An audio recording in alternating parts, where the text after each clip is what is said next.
Most of my business phone system customers end up signing 36-month or 60-month contracts with their chosen service provider for a cloud business phone system. But recently, I've had a couple customers come and request 1-year contracts with their service provider, and that brought up a bunch of different quotes going back and forth between, hey, 1-year pricing, 36-month pricing, 24-month pricing, 60-month pricing, and a lot of different trade-offs popped up on those conversations that I wanted to share with you today, and just overall kind of review why it makes the most sense to sign a 36-month or 60-month contract if you're signing up for a cloud phone system. But before I get too far ahead, really quick, if you'd like my recommendation on the best cloud phone system service providers that your company should be quoting, reach out to me, give me a call, send me an email. I'm happy to help. I'm a broker for all the major service providers out there, and I will help you make a lot better decision in a fraction of the time. So make sure you do that. Also, don't forget to take a look at our website, aerocominc.com. You can actually search cloud business phone system service providers, and you can search them by feature functionality. You can read reviews from IT professionals on there about how they use them for their company. You can watch videos, read details about them, all this cool stuff. We've put a ton of money into the site, and it's a great resource for you. A good place to start, maybe even before you contact me, and then after you read some details and want to get a little bit more in depth, go ahead and contact me, but want to make sure you're aware of that.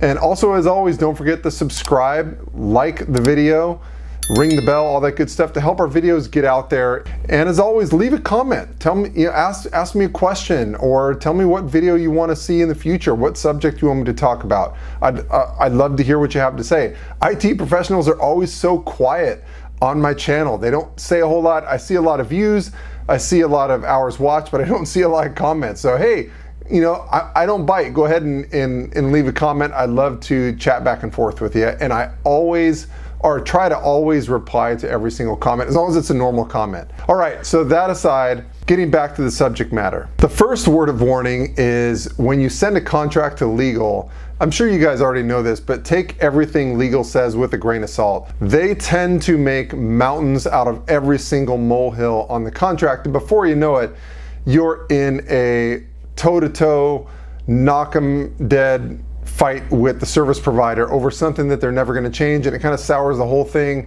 But a lot of times the legal department tends to make small things into very big things, and that's a big one. And this is one of the topics. So a lot of times the legal department will come back and say, hey, we don't want to sign anything longer than 1 year or so forth. But when you really bake it down and start looking at what's involved in that, what are the ingredients in that long-term contract, and what's involved in terms of money, it just starts to not make a whole lot of sense to sign these super short-term contracts. First, right out of the gate, what IT department wants to reevaluate their business phone system every single year?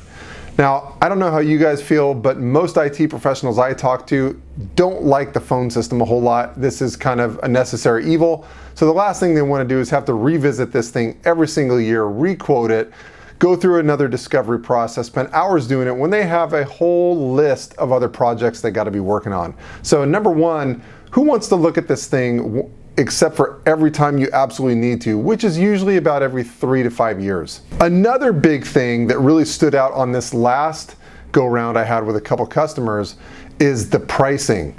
Now, hey, that'd be great if you can get this incredible price on a 12-month term. That's fantastic, but that's never going to be the case. Most reputable, or almost every single reputable cloud business phone system service provider out there has a big difference between a 12-month contract and a 60-month contract. Typically, what you're going to see is around 20 to 25% savings between a 12-month contract and a 60-month contract. It's just the math. Service providers are willing to give you a lot more if you give more commitment to them. So an easy, for instance there, say your company is about to spend $4,000 a month on your cloud business phone system service. A 25% difference going to a 12-month term is going to be $1,000. So that's a $36,000 savings over the course of 36 months, right? If you look at the course of a 60-month contract, that's $60,000 in savings that you're experiencing going from a 12-month contract to a 60-month contract. So the numbers themselves are pretty huge. So that's, obviously the biggest thing right there. And you throw on top of that, you start getting into the 36 and 60-month contracts. A lot of times a really good service provider is throwing in a few free months with that as well. So you look at that and go, hey, that's another $4,000, $8,000, $12,000 that you're saving on top of everything else. And they don't a lot of times do those free months with a 12-month term. But then you're thinking, yeah, but man, signing such a long-term contract, that's really risky, right? What if we sign up with a service provider and it's not what we want? Well, a couple questions to qualify that. Okay, right out of the gate.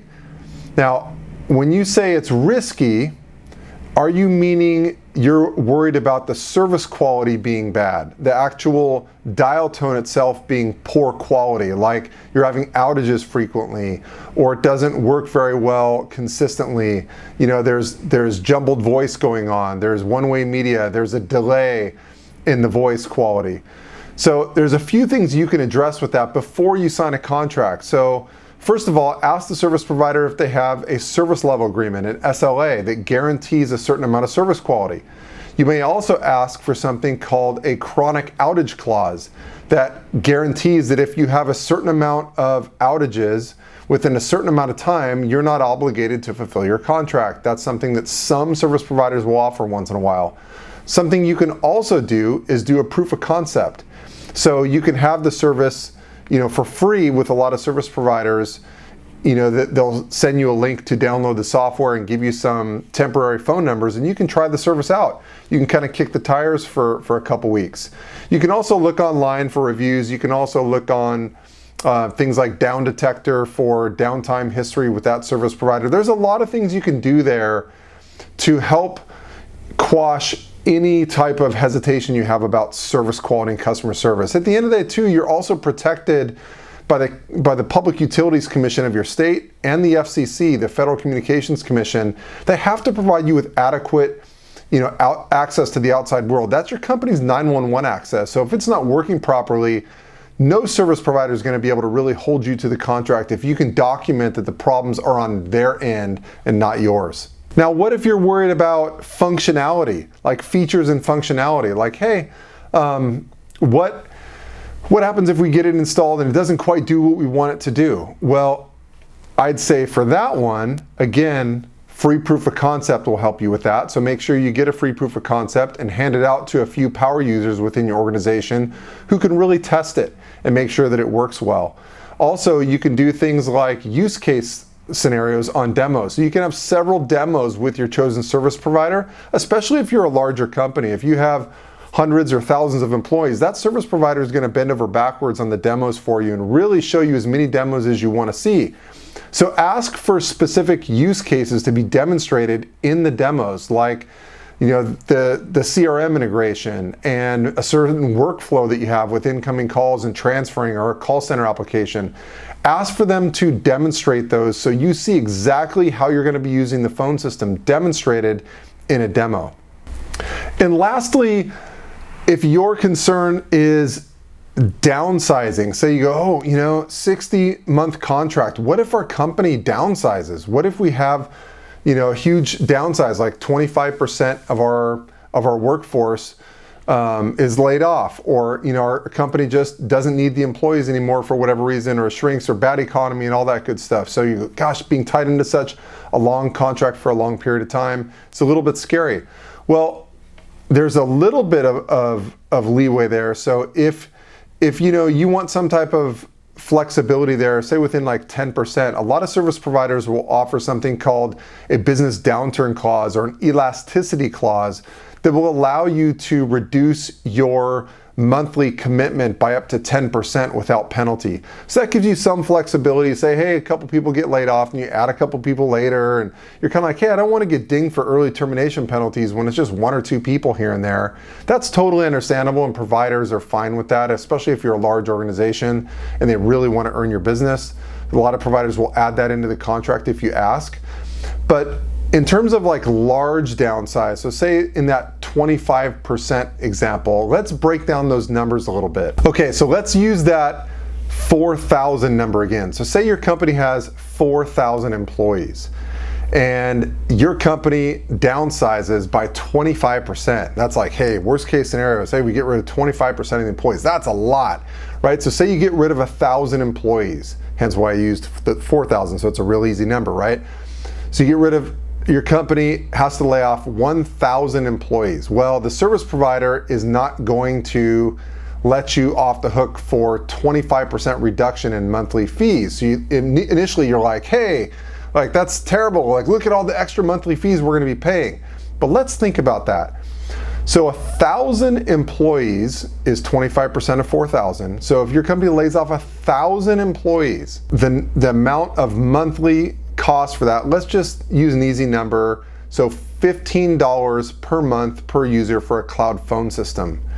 All right, so that's $15,000 in monthly cost that your company is having to pay for that they're not using. So you think, gosh, $15,000 a month that's being wasted. That's huge, right? That's terrible. I can't believe the company would still take that money from us.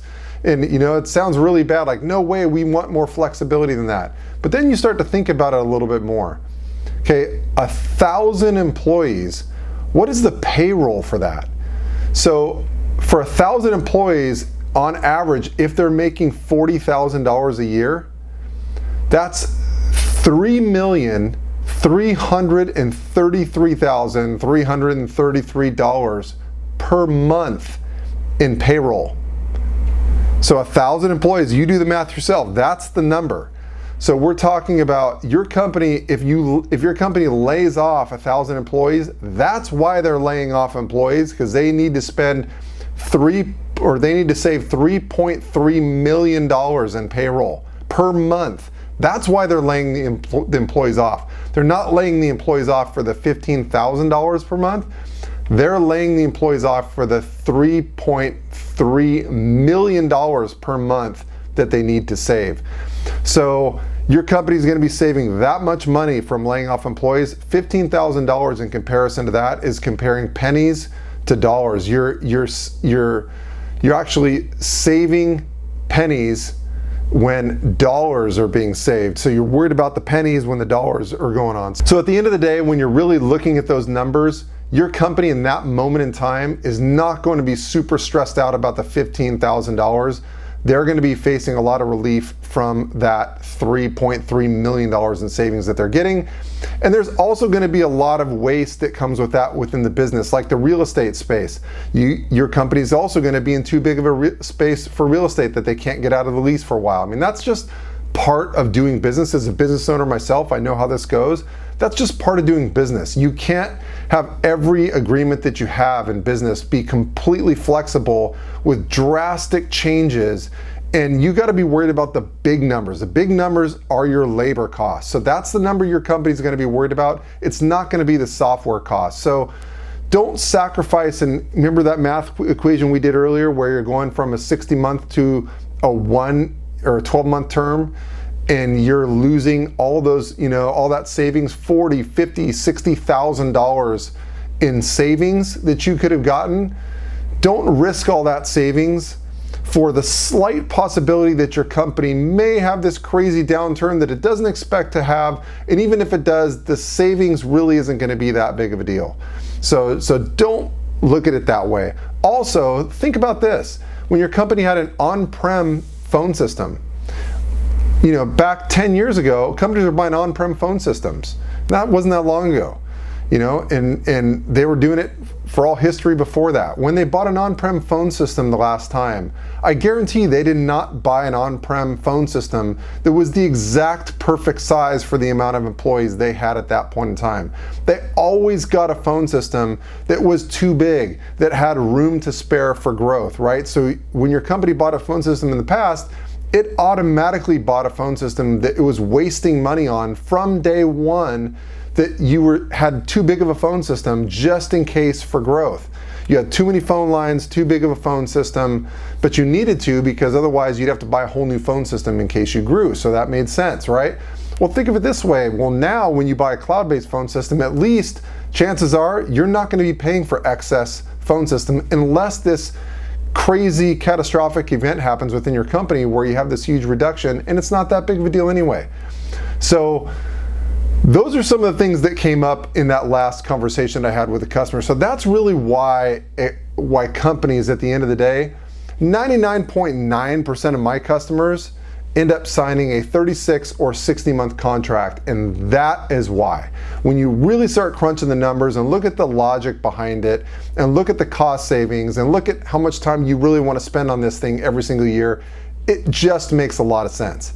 So I hope that helped, and if you'd like my recommendation on the best phone system vendors to quote for your company, go ahead and reach out to me. I've been a broker for all the major companies in this industry for over 20 years, so I know all the best cloud phone system vendors. I know their niche offerings, and within 5 minutes I can tell, you can talk to me about your phone system requirements, and I'll tell you the small handful of vendors your company should be quoting and why. I'll introduce you to the best sales reps at those companies to work with. I'll oversee the quoting process to make sure you get the best pricing. So make sure you reach out, send me an email, give me a call, and oh, the best thing on top of all that, my service won't cost you a dime. The service providers pay me my broker fee. So your company doesn't have to even pay me anything. So there's no excuse not to at least reach out and get my opinion, right?